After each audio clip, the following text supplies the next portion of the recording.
Well, thank you all for staying out after lunch, and I hope you find this very informative. The Forest Service has been a big supporter of expanding biochar uses, production, and markets. Okay. Wait, we will need that, won't we? We will. Let's do it. Oh. No. You know how to do it. Yeah. Is it okay, Jim? Good. Thank you. The Forest Service has been a big supporter of expanding biochar uses, production, and markets for years as another way to address needed uses of materials from forest restoration and management activities. Hopefully through this panel discussion and your questions, you will find ways through their various programs to support both your and their efforts to continue biochar group. First thing I'd like to do is we've been working in biochar for many years helping support. I would like to get a raise of hands of anybody in here who's gotten a wood innovation grant or has worked on a Forest Service project. Can we get the raise of hands, please? Mm-hmm. All right, that's great. Thank you very much. The ones of you who didn't raise your hands, hopefully in the future, your hands will be raised too. Let's see if my slide comes up or your slide comes up. Okay, one thing people don't realize, and just taking a minute here to go over, a lot of the folks in here, when they hear about Forest Service and are involved in biochar, they think of the wood utilization grants that we have. The thing is that the Forest Service is much broader like that, and we've been involved in a number of different areas. You'll hear about these different things with our speakers, but just wanted to let you know that there's a lot of ways that you all can get involved working with the Forest Service and to help promote their efforts and your biochar efforts. We have 3 areas that are really focused in the biochar area. It's the National Forest System, which Kristen will be talking about, the Forest Service research, which she will also talk a little bit about, that has done a lot of the basic work in some of the biochar and applications on national forest lands. And we have state, private, and tribal, where the Wood Innovations Program resides. So you'll hear about that too. So without any more, I'm going to turn it over to our first speaker, and that's going to be Kristen Bergstrand. She's the National Wood Biomass Coordinator for the USDA Forest Service for the National Forest System.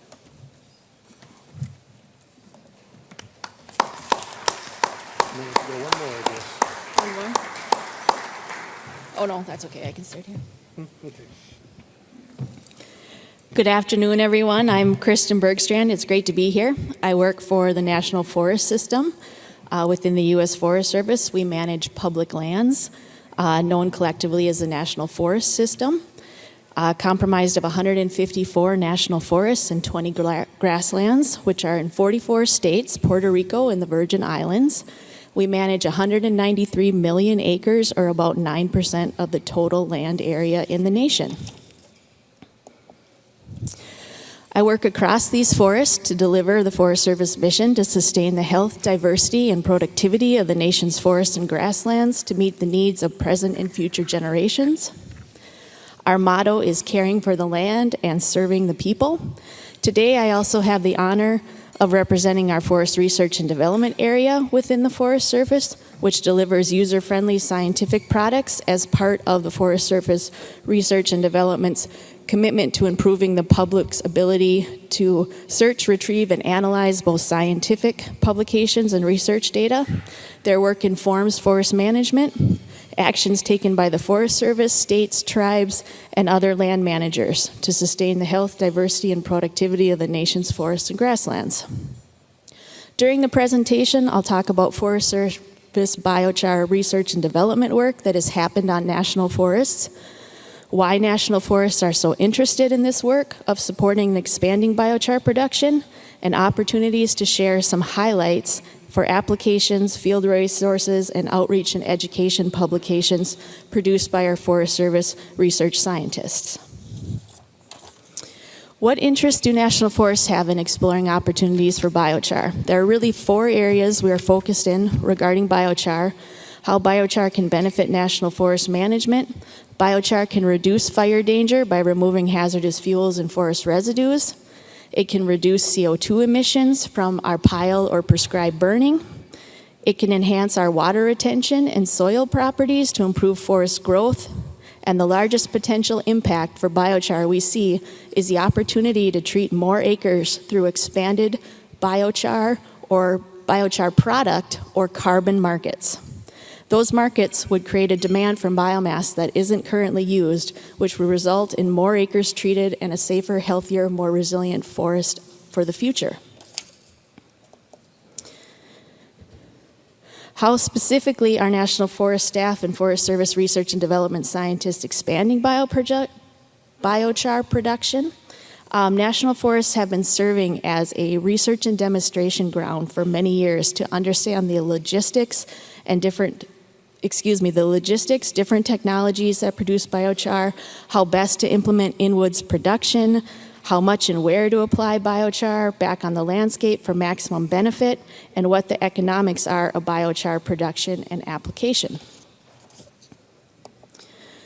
The key way we've been expanding these opportunities is through mobile biochar production and demonstration projects on National Forest lands. Mobile biochar production can add value to land management operations. Mobile production can be used on-site in the forest or rangeland, at a mill, or at a landfill. The material can range from logging residues, / insect and disease, salvage, fuel treatments, fire recovery, cull, mill residuals, etc. This picture shows in-woods or rangeland processing. We are learning a lot from these demonstrations, ranging from utilizing different technologies and equipment through producing at different speeds and applying the right quantities. Over the last few years, our research and development scientists have explored a lot of avenues and documented a lot of learning through a large amount of published research. Especially of interest to National Forests are the practical guides, including the in-woods production and reapplication of biochar for landowners and land managers. I'd like to highlight a few of the most recent publications that are really impactful, starting with the practitioner-oriented resources. These publications really provide the 5 W's, the who, what, when, where, why, of biochar for land management practitioners. The picture in the upper right of the slide is from the first resource listed, which is a decision tree for land managers to help guide decisions on the best equipment and method for the type of project you're looking at. This documents about 20 pages and includes size of feedstock, other important project considerations, and relevant case studies. The lower left picture is along the same lines, but this is a detailed 100-page publication that really gets into specific recommendations for alternatives / treatments, different types of in-woods biochar production methods, including matching site conditions and feedstocks to the equipment. It covers logistics, production rates, safety considerations, as well as application rates, methods, funding considerations, case study examples, and management considerations. It's very comprehensive.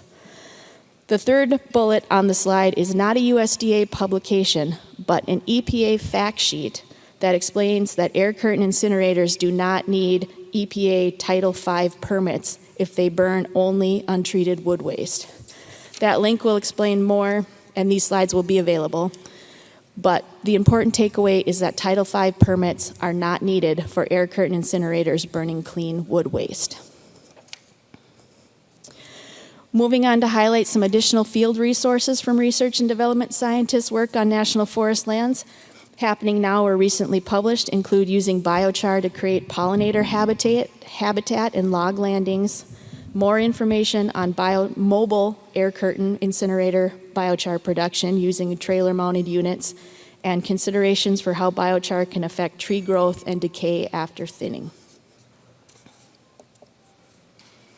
We also have a variety of resources available to enhance education and outreach that increases the opportunity to expand biochar knowledge, use, and market demand. This includes fact sheets, basics on biochar, benefits, and mitigation strategies. There's also a great website that the Pacific Northwest Biochar Atlas that many of you may have heard of.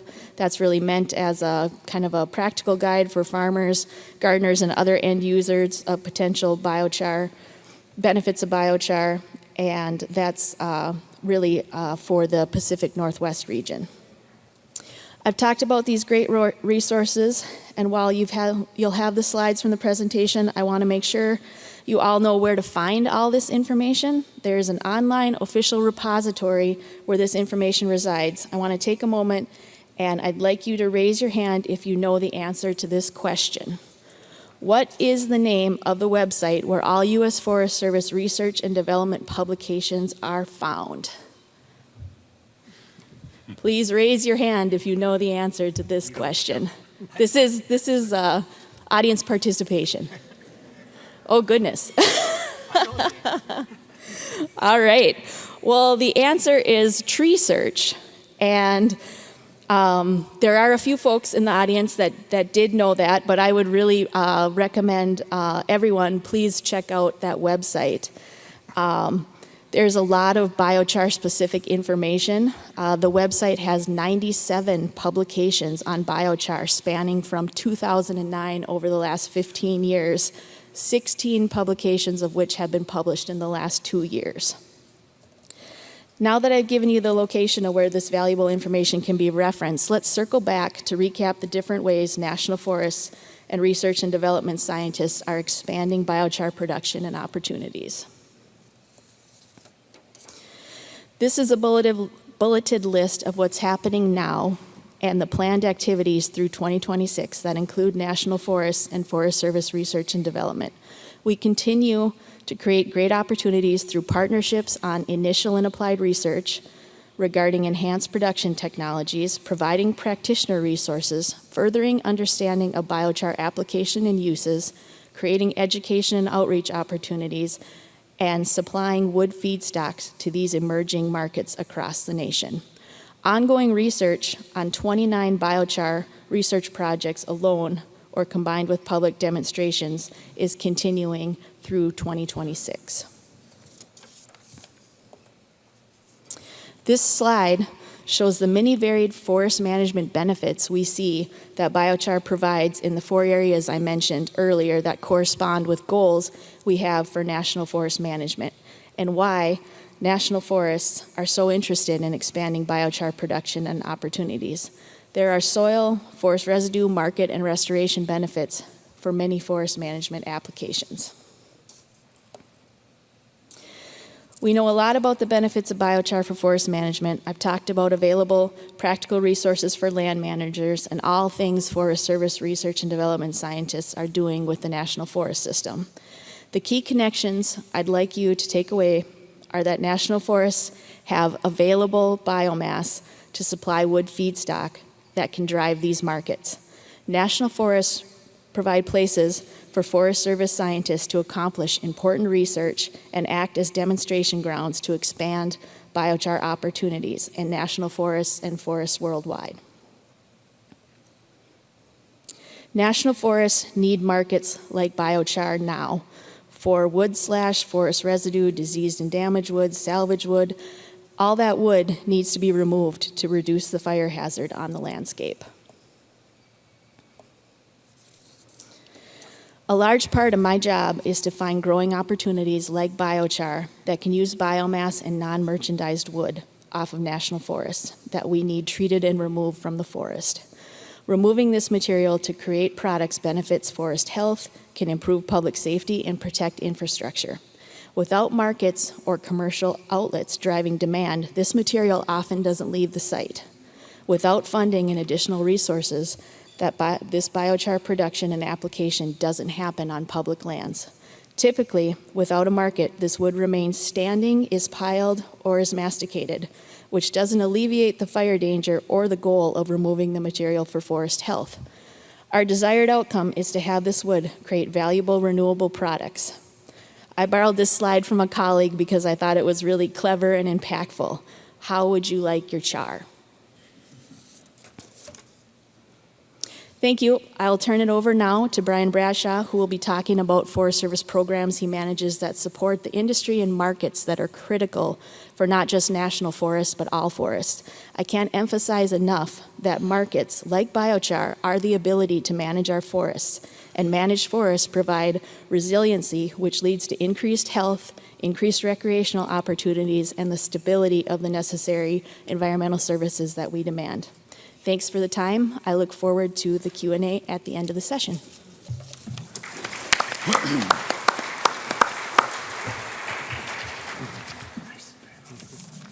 Thank you, Kristen, very much. Okay, our next speaker is Brian Brashaw. He's the Assistant Director of the USDA Forest Service, State, Private, and Tribal Forestry for the Wood Innovations Program from the Washington office. Brian?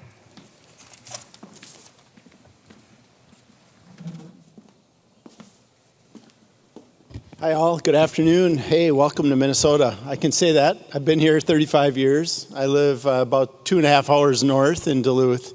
I left Pullman, Washington, and ended up in Minnesota a few years back. We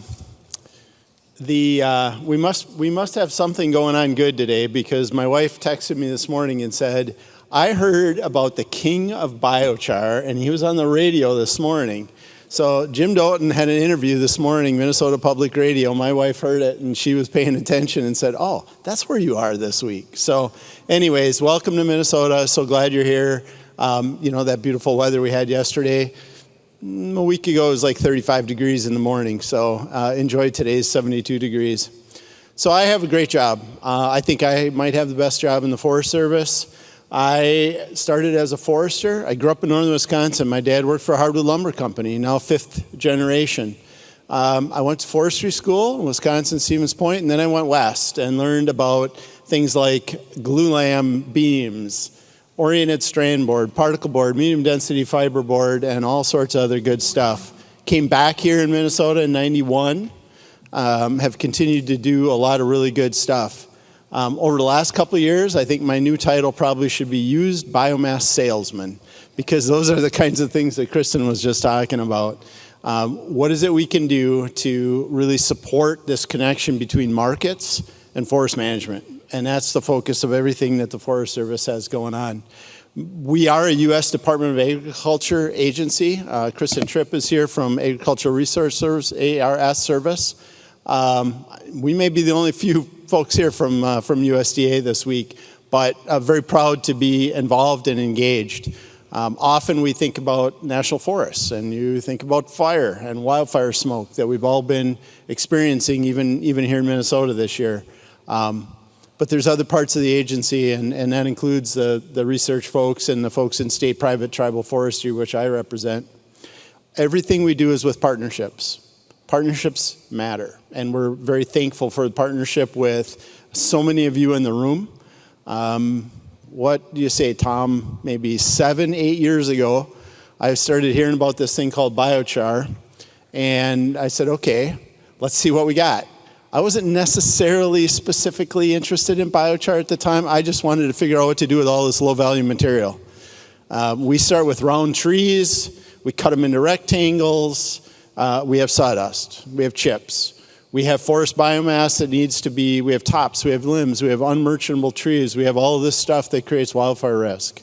So those are the kinds of things that I, being, really pragmatic, was, all right, we got to look at all options and all opportunities. And here we are later with what I would call a complete sector, a complete supply chain that we didn't have when I first started paying attention 7, 8, 9 years ago. So our Wood Innovations team is really focused on two things, markets and industry. So we are trying to do what we can to build markets, to identify barriers and remove those barriers to markets, to be able to do everything we can to support and demonstrate what it looks like. And recently, over the last couple of years, Congress has given us the opportunity to provide equipment and provide some investment to support industry. More efficient, new technology, improved technology, some startups, some recapitalization. So there's a lot of different things that we've been involved with over years. All of this, markets matter. Markets matter. Without markets, we have very expensive land management costs. Markets reduce the cost of land management. That we are a connection. So all of you that are doing everything you can to use materials, whether it be agricultural residues, forest residues, industrial byproducts, we need these kinds of applications and we need these kinds of opportunities. I've been in places where there has been a pile of biomass bigger than this room, fills it up twice, more like a football stadium. And before it got moved to a market, it burned. So these, and I can only imagine the sterilized soils that exist at that point. So those are the kinds of things that I hope you all think about, and we appreciate everything that everybody's got going on. Biochar is one piece of our portfolio because healthy forests need healthy industry, and healthy industry needs markets for everything.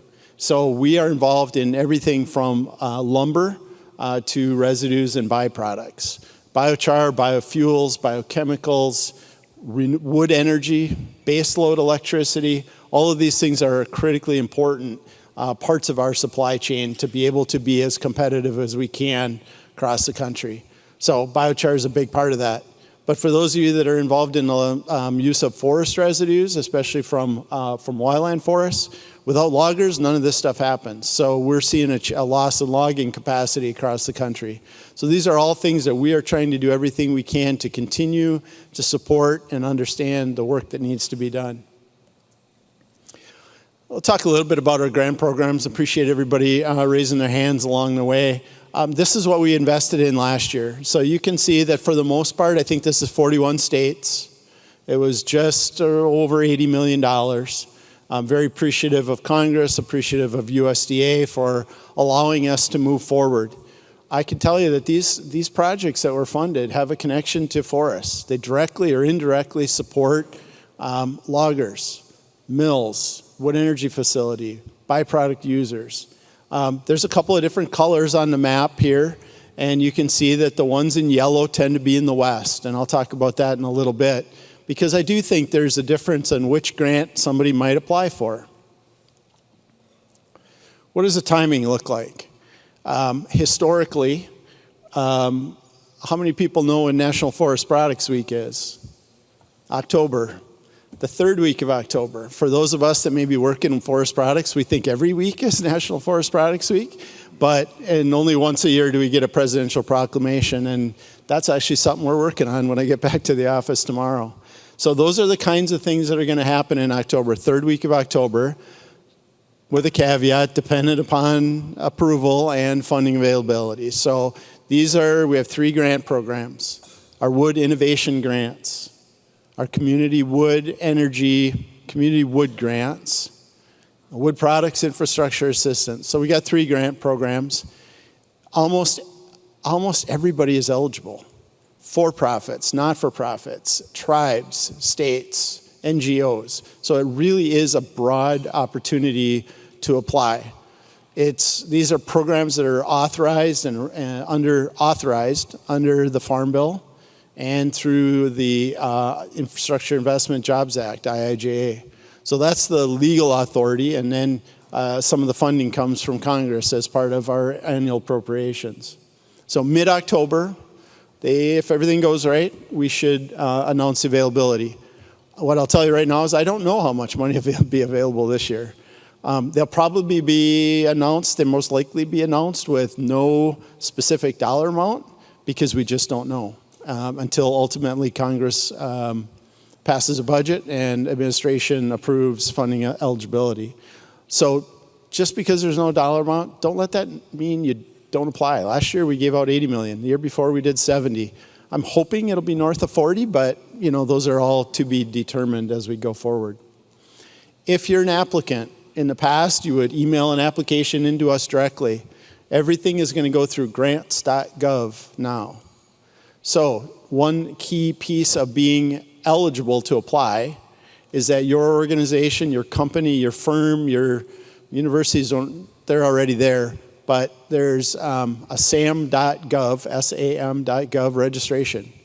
If you don't have sam.gov registration, you will not even be able to apply because it's an online application. It takes a couple weeks. So if you're even thinking about it, put it on your to-do list for tomorrow, Friday, Monday. Apply for a registration at sam.gov. Applications won't be due until, if everything rolls out, until January, which is it's about a month later than last year. And then our hope would be to get these out in May-ish.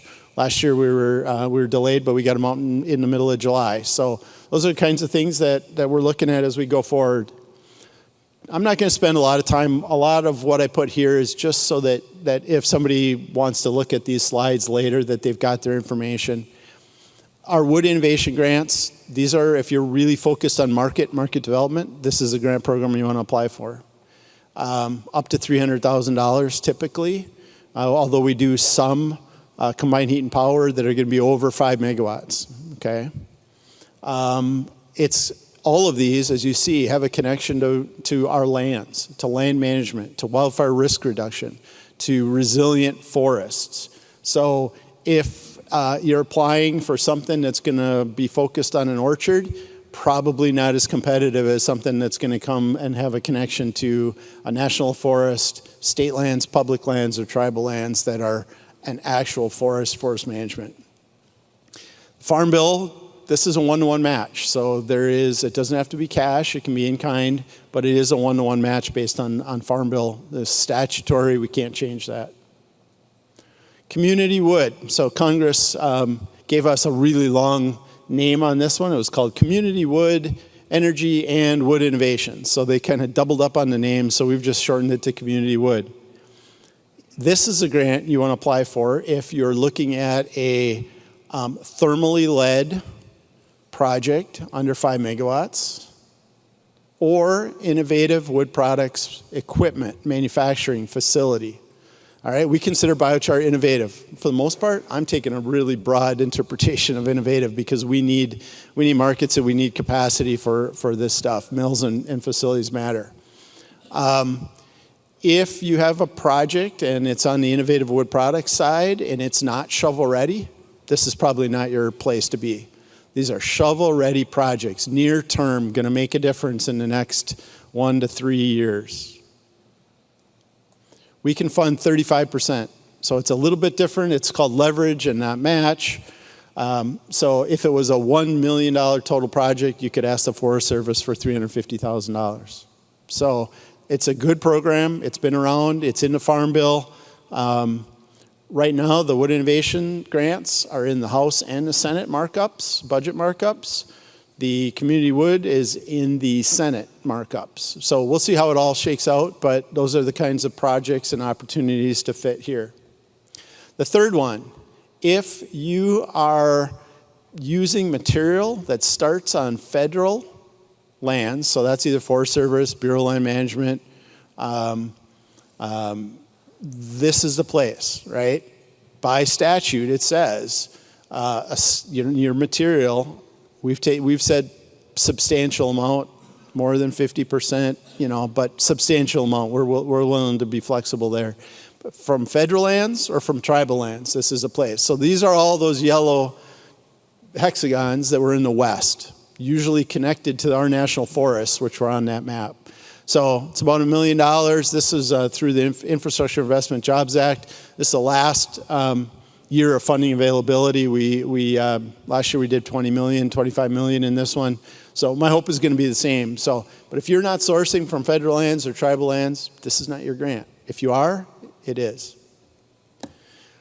Key points. We got to make sure we get availability. I think that's coming. I'm hopeful for that.